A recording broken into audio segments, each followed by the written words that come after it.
Hey everyone, welcome back to Handmade. I'm AV. Today we're going to be glass etching. This process is a super simple way to upgrade your glassware, and I'm going to show you 3 different ways to do so. Let's get started. The first step in glass etching is creating your own design, and I'm going to show you how to make a DIY stencil. I am using an image I found on the web and contact paper. So once you have your contact paper and your image, you are going to use some tape.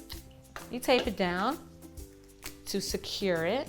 Then you're going to use a craft knife to start cutting the image. Now when you're cutting, you want to do small cuts along the curve. And you also want to make sure that you're cutting through the printer paper and the contact paper. And the rule of thumb, anything that's black is etched on your final project. Anything that's white will be clear. You want to make sure your contact paper is intact.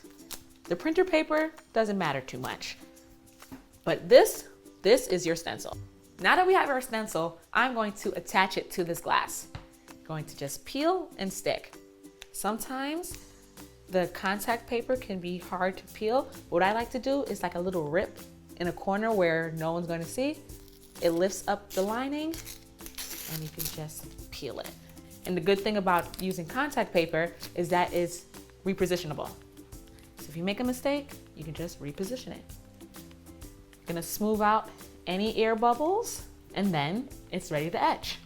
I chose a penguin because penguins are cool. It's like my favorite bird. Now, if you're thinking to yourself, I really don't have time to cut out penguins, okay, that's fine. I'm gonna show you another way, and it is using masking tape. You can use this technique to create geometric designs. It's very, very chic, very fashion forward. So you can just put tape right onto the glass and create your own pattern. And there is no rhyme or reason to this. It's literally how you feel. You can have a line going down. Whatever design you choose, you just want to make sure your tape is as flat as possible. You don't want any air bubbles because that increases the chances of leakage. We don't want that. Who wants leaky glass? Not me. This is a super easy way to have your own etched glass while, having fun with your friends, drinking wine that will go in the glass later on, or juice. So you want to just spend a little bit of extra time flattening the edges of your tape. Now, once all the tape is completely flat on your glass, you'll be ready to etch. But I'm going to show you our last technique first. AV, I don't want to do any of these. I just want something super simple. Get a sticker, right? A regular sticker. This is H for handmade. I'm going to peel my sticker, stick it on right to the glass, like this. Make sure it's flat. Take some more tape. Put a piece here. Put a piece on the other side. And, I was thinking about putting a piece on the bottom. We're gonna put a piece on the bottom. With the tape, you're going to create a border around your sticker. And once you have your border, pow, you have a monogram. Now we are ready to etch. First, you wanna make sure you have on a pair of gloves because you'll turn into a mutant otherwise. And you want to shake your etching solution just to make sure it's thoroughly mixed. You can get etching solution from your local craft store or online. And you're gonna use a foam brush. Going to take your first design and just want to do a double check to make sure there are no air bubbles. Going to take your etching cream. And you also want to keep in mind that anything that etching cream touches that's glass will etch. This means your cell phone, your watch, etc. Be careful. So you want to just dab it on like this and get a nice thick coat and start working through it.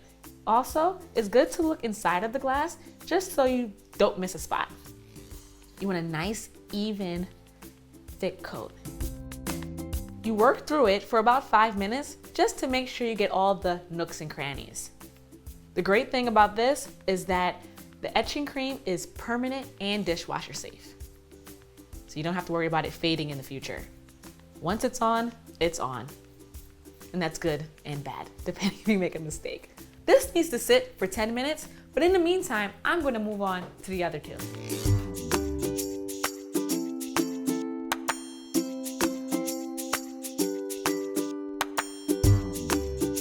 Now that I've let these sit for 10 minutes, I'm going to rinse them.